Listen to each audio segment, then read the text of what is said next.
Not even libertarians believe in libertarianism by Luke Smith. Nietzsche, in I forgot which book, probably Genealogy of Morals, noted that moral philosophy is kind of the opposite of other sciences. In moral philosophy, we know beforehand what is right and wrong, and its goal is not so much to discover a new truth as to concoct a framework that helps us understand the system of why things are right and wrong. We do not discover new moral truths. Nietzsche was living before there were any libertarians. Libertarianism, like other Enlightenment philosophies, turns the entire system on its head. It creates its own rational system that reaches new and absurd ethical conclusions. Like Marxism, liberalism, and everything elseism, libertarianism is a form of rational pornography that continues to lead us to absurd conclusions because of the intellectual appeal of its reasoning system. The system produces plenty of absurdities, but to lift oneself out and abandon the pretense is a Herculean task. Several years ago, when I was a libertarian, too libertarian to call himself a libertarian, I remember watching a talk by Jonathan Haidt on his social research on the ethical values that he gave to an audience of libertarians. He flattered the libertarians for their intelligence and logical consistency, and gave them hypothetical ethical scenarios starting from abortion and escalating to rich people buying fetuses in the womb to make brain dead, to later grow into unconscious sex slaves. Many of the libertarians gleefully and proudly consented to the permissibility of even the most absurd of such hypotheticals with smiles and laughter. The smiles and laughter come not from these people genuinely thinking they are endorsing some obvious moral good, but because with pride and felt superiority, they know they are endorsing absurdities that nonetheless show their slavish dedication and principle they identify with. This is a badge of dedication no different from leftists who will insist with fully pretended certainty that a man in a skirt is actually a woman. Political nihilism. There's always a large gap between what a libertarian professes to believe and what he actually does. Here's an experiment. Go to the closest libertarian and say you want to ban something. It doesn't matter what: pornography, heroin, abortion, cigarette ads, prostitution, alcohol, take your pick. This is, without a doubt, the response you will get. Whoa, dude, you can't ban pornography. I mean, if you ban it, you can't enforce it. People are just going to do it anyway. Plus, who are you to decide for all of us what's good and bad?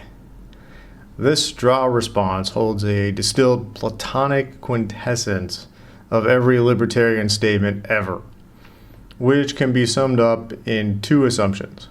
Assumption A: banning something, even something indubitably bad, is useless because people are just going to do it anyway. And assumption B: making any kind of moral or legal judgment is impossible because of a nihilistic argument to absurdity. They're just going to do it anyway. This is an interesting argument because if we foolishly take it seriously, it does indeed utterly annihilate any anti-libertarian arguments you can come up with. But it also equally annuls libertarianism itself. No libertarian actually believes this. If they did, they would be entirely politically apathetic. They wouldn't argue that marijuana or other drugs should be legalized because in this twisted logic, it makes no difference and it is not enforceable. In real life, every libertarian knows that this is a cynical and mendacious argument because all of their political advocacy is predicated on it not being true. I haven't heard libertarians yet saying we should legalize murder or rape, since if you want to do it, you're going to end up doing it anyway. This argument is equally applicable here. Libertarians are supposed to know about economics. one of the first things economists should acknowledge is that people respond to incentives. There are certain actions that have only negative externalities. A rational state would take means to disincentivize these, and they would be successful. Defending the indefensible. Libertarians are in an awkward position of constantly having to argue that things that are entirely destructive and damaging have to be legal for some reason. Pornography causes nothing but harm. Crystal meth causes nothing but harm. Bath salts cause nothing but harm. Every libertarian knows all of this, but so they can feel politically consistent, they have to defend to the death the legality of bath salts, or we lose everything. I can at least give some honorable mention to Murray Rothbard, who, after tortured logic, eventually determined that the mere creation and ownership of nuclear weapons is inherently bad. So at least we won't have private nukes in the ANCAP paradise. Although, he did famously argue that parents have the right to sell their children. This is the issue with the mere Enlightenment idea that reason has to precede patent morality. We can't just say, this is wrong. We have to construct this massive and leaky intellectual edifice that provides some consistent rational justification for all moral claims simultaneously.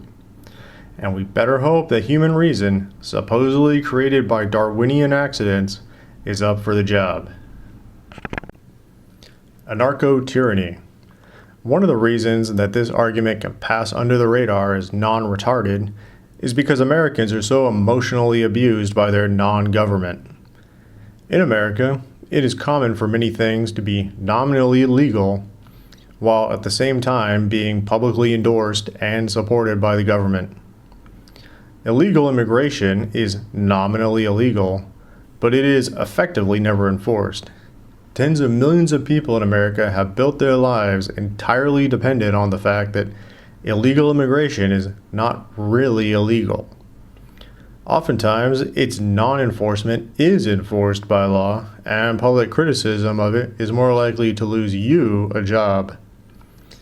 Marijuana is also illegal, but government allows it, and it is advertised profusely in American pop culture. Democracy is by its nature a dishonest government where there will always be a massive gap between de facto and de jure. Libertarians will say, you can't ban pornography, or silly things like that, forgetting that the government already has done a great job in banning child pornography. The state and its satellites have done an exceptionally clean job of censoring racism on the internet, because it is in their twisted motives to do so at all cost. If they were 10% as enthusiastic about regulating pornography, you would never have run into internet pornography in your life. Other nations that actually desire to regulate drugs, or pornography, or prostitution, or vices do so very well. If you don't think so, go smuggle drugs into China or Singapore. Go ahead. It should be a great market since competition is scarce. In reality, libertarians, in all their social activism, are not advocating to bring hard drugs into China, because ultimately they don't believe that drugs are good or that anyone is improved by them. They're okay with drugs because their ideology leads them to, and because they imagine themselves too smart to be dumb enough to use freedom to get addicted to drugs. China and drugs is an important side note. Remember the Opium Wars? Remember when Western powers managed to domesticate and drug a significant portion of the Chinese population to make money and increase their influence over them? How is a pro-drug libertarian supposed to land on this conflict? Were the British and French empires fighting for freedom? If people were just going to use opium anyway, why did the British and French bother sending men to die to prevent China from enforcing their unenforceable laws? Who are you to make that decision? What about argument 2? Who are you to decide what we should ban? Libertarians talk about these things as if it is some esoteric concept. In a live stream I did a bit ago, Libertarian Coomers went apoplectic when I said matter-of-factly that pornography should be banned. Duh. Letting the free market decide. Now, the libertarian has a highly nominalistic concept of right and wrong. There is a kind of Darwinian intuition behind what these words could be used for. For example, how do we determine what is a proper way to raise children? What are the proper social norms conducive for the continuity of society? Is it appropriate to take certain drugs or substance? The libertarian has no answers to these questions from their philosophy alone, but instead they think they should be left to a kind of free market or Darwinian system of experimentation. This free market allows society to freely experiment with all possibilities, and those that are truly beneficial will persist, while negative things will be discarded. For example, for a libertarian, drugs should be legal, even drugs that are unambiguously deleterious. The libertarian's solution for those drugs, which some libertarians have no doubt been yelling at the screen since I mentioned it above, is ultimately that there are people who will experiment illogically with dangerous drugs and those who have superior moral senses who can resist them. The Darwinian free market allows the impulsive to be maximally harmed as a lesson to us all, while the wise are unscathed and reproduce in having more children and having a greater effect on society's standards. Some libertarians will stray from Darwinian terms, but this is an honest appraisal, and I totally lack the leftist hatred of anything not dysgenic. The important thing is that certain types of errors or short-sightedness are disproportionately punishing. For example, we don't need a Darwinian free market solution to nuclear arms, as once a global error is made with them, it's hard for us to undo the problem. A society is hard to build and easy to destroy. If you acknowledge this, you realize that this is why promiscuity, drugs, and the like that cause life-altering deviations from social functionality. When a generation is free to make massive, irreversible errors, they can't be undone, and even the information of that error is rarely heeded automatically. A truly stateless society is a reactionary one. I've heard many libertarians argue just this for the determination of social norms. As a libertarian, I did believe it as well, but suppose we have this libertarian paradise. What really does it look like after several generations?